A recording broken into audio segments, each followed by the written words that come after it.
Welcome to day 20 of my trip to Constanta. Now I've stopped here because I want to show you this. Not that it's particularly remarkable in its own right, but it is an indication of my suspicion that the EV6 along the Danube, at least here, shares its track with an ancient pilgrim route, which shouldn't be surprising. There was a huge network of pilgrim routes, and route along the river valley would have been an easier route to take than many others. And I've seen a lot of shrines, particularly yesterday, going through the gorge in the rocks and things, which would suggest that. And I didn't film them yesterday, but I've been past a few today, and I thought I'd just stop here and show you this one.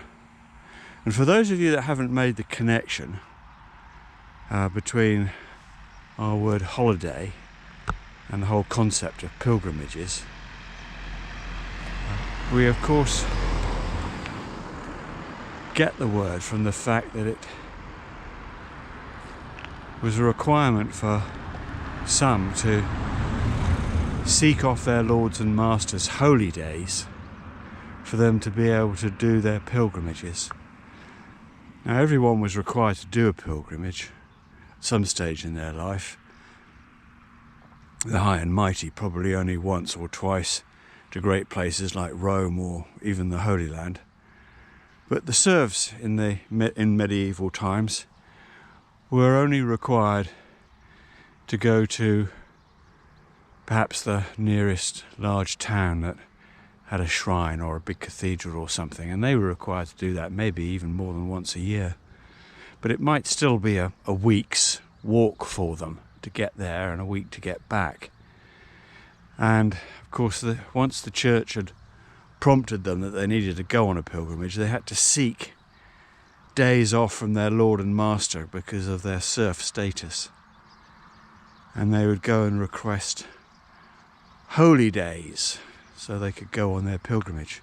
Of course, we do the same today, in that we seek permission from our employers to go on holidays, but instead of going to religious shrines and things, we go and sit on beaches or climb mountains or sail or do whatever we want to do.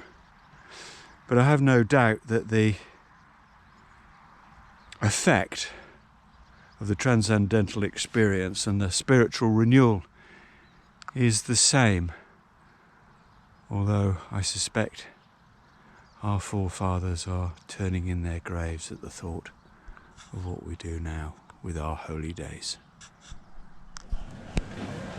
Well, here I am in the beautiful and historic city of Ulm, and as luck would have it, I've arrived on market day.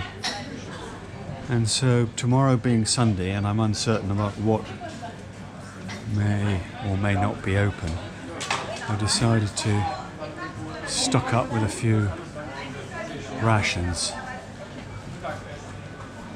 I do miss these markets that we have in Europe.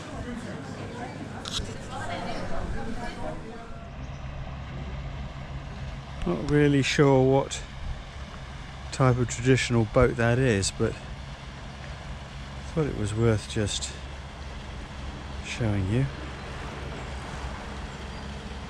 Sailing up the Danube.